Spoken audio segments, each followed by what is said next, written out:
There's a man named Richard. He's been working the same job for 32 years. Warehouse manager. Starts at 5 a.m., doesn't complain, does the work right, benefits, pension. A life that was supposed to be stable. Last year, his company sold to a private equity firm. 3 months later, his position was eliminated. They hired 2 younger people part-time to replace him. No benefits, no pension, just efficiency on a spreadsheet. Richard did everything right, and it wasn't enough. That's not a personal failure story. That's the sound of a system changing beneath your feet.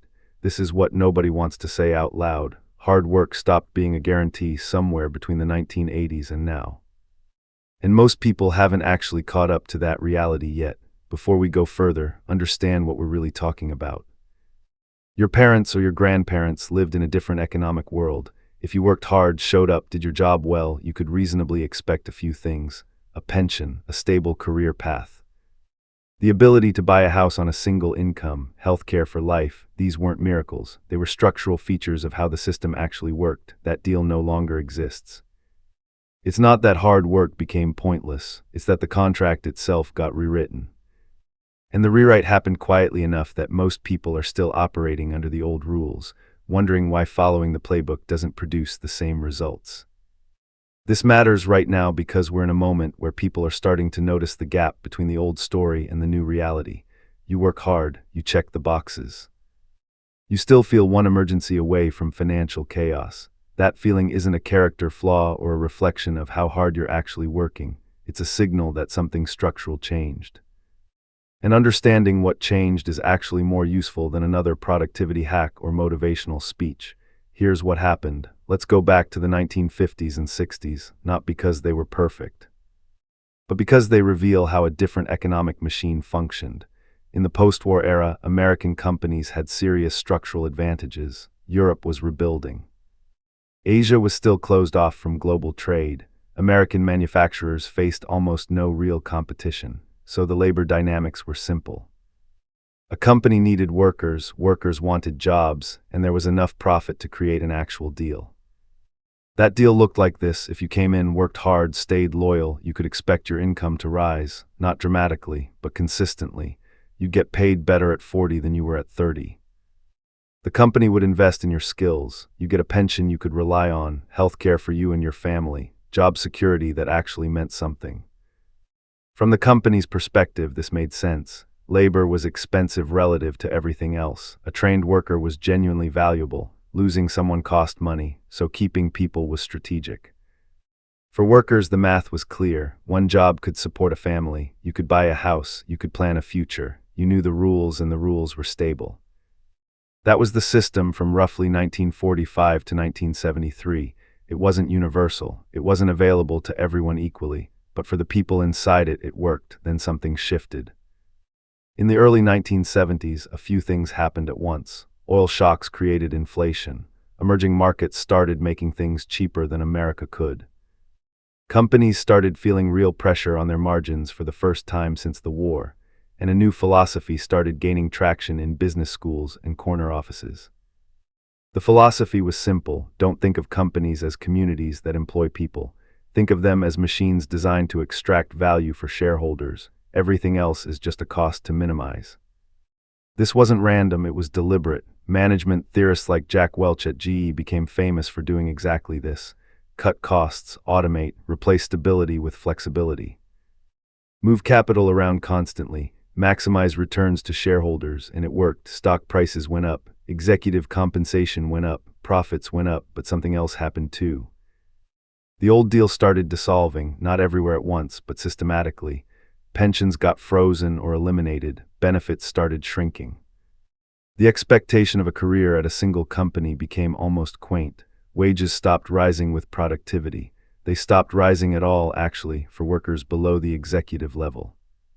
By 2020, the average worker's productivity had nearly doubled since 1979, but median wages adjusted for inflation had barely moved. Let that sit for a second. You're twice as productive. You're making essentially the same money. Layoffs, once rare and traumatic, became routine. Companies started talking about them as right-sizing, restructuring, optimization. These weren't words for crises, they were words for normal business. Job security became meaningless. You could do everything right and still be eliminated in the next round of cost cutting. And unlike Richard's generation, you weren't getting a pension as a cushion. You were getting a 401k that you had to manage yourself, and that could tank in a market crash. Here's where it gets specific and uncomfortable. Let's talk about what working hard actually means in 2026 and what it actually gets you: a full-time job in America. Let's say you're making $45,000 a year. That's pretty close to the median. You're doing everything right. You show up, you work, you're reliable. Your costs are rent, food, healthcare, transportation, maybe some childcare. Let's do the math conservatively. Rent in a medium-sized city, $1,400 a month. That's $16,800 a year. Food, $300 a month, $3,600 a year. Healthcare, depending on your plan and family size, let's say $3,600. Car, insurance, gas, maintenance, $4,800. Utilities, $1,500. Phone, $600. We're already at about $31,300. That's before taxes, but you're making $45,000. Your income taxes, Social Security, and Medicare take roughly 20%, so you're netting about $36,000.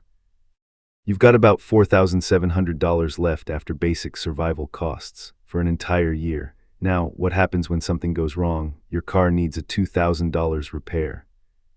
You have a medical issue that isn't fully covered. Your kid needs new clothes for school. Your apartment has a sudden increase in rent. That $4,700 cushion gets wiped out fast. And here's the thing nobody talks about clearly. This isn't because you're not working hard. It's not because you're bad with money.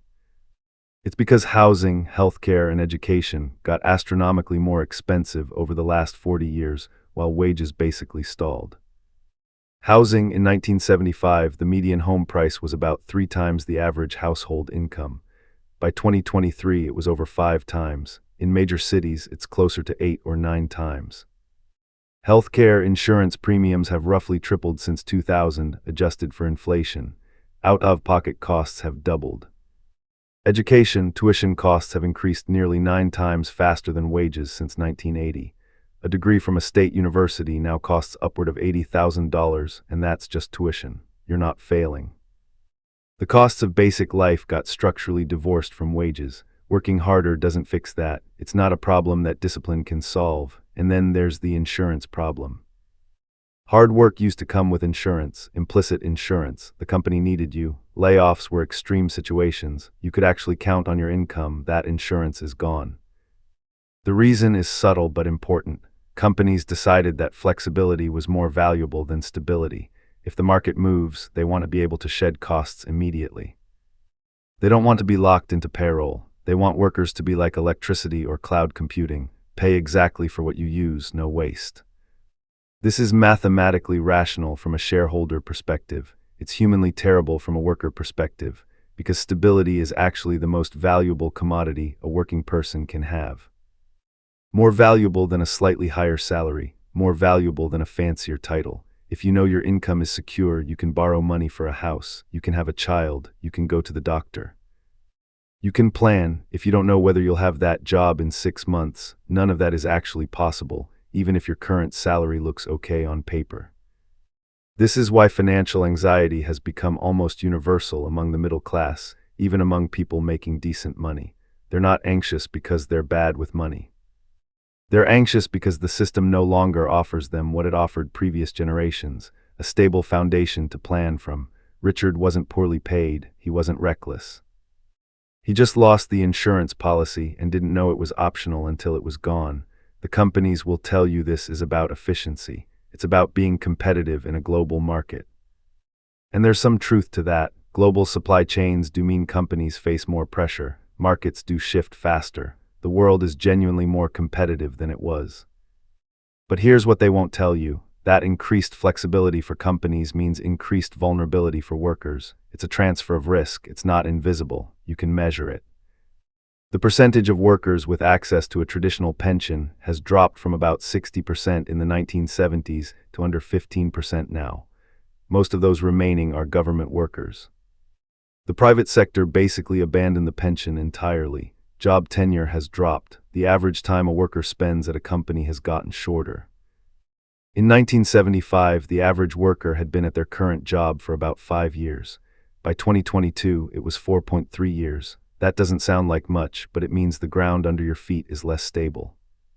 You're constantly in the acquisition and learning phase of a new job, which is exhausting, and companies have gotten more aggressive about turnover. They know people don't stay as long, so they've reduced what they invest in you. Less training, less mentorship, less patience during ramp-up. You work hard, but you're always starting over. That's not a personal problem, that's an architectural problem with the system. Let's highlight something absurd. Since 1979, productivity in the American economy went up by 67%. 67%. That means the average worker is creating 67% more value than they were 45 years ago. Over that same period, wages for the bottom 80% of workers went up by 9%. That's the gap. That's where all the value went. It didn't go to you. It went to shareholders. It went to executives. It went to a smaller and smaller slice at the top. A CEO in 1965 made about 20 times what their median employee made. In 2020, that ratio was 350 times. That's not a reflection of CEOs becoming 350 times more valuable. That's a deliberate choice about how to distribute the proceeds from productivity gains. Hard work is still happening. The economy is still creating value, but the deal that says hard work produces security has been broken. That value is flowing somewhere else. And the clever part of the system is that it makes you feel like it's your fault. Like if you work harder, get more credentials, optimize better, you can make it work. Sometimes you can. Sometimes you hustle hard enough that you escape the squeeze. But for most people, you can't work your way around a structural problem. No amount of discipline fixes a system where housing costs 10 times as much relative to wages as it did 40 years ago. So here's what we're left with. Hard work still matters. The people who work hard generally end up further ahead than the people who don't. That's true, but hard work is no longer sufficient. And somewhere along the way, we stopped being honest about that distinction. The question now isn't whether you should work hard. Of course you should. The question is, what are you working hard for? Because if you're working under the assumption that it will produce the same security it produced for your parents, you're playing by rules that nobody told you changed.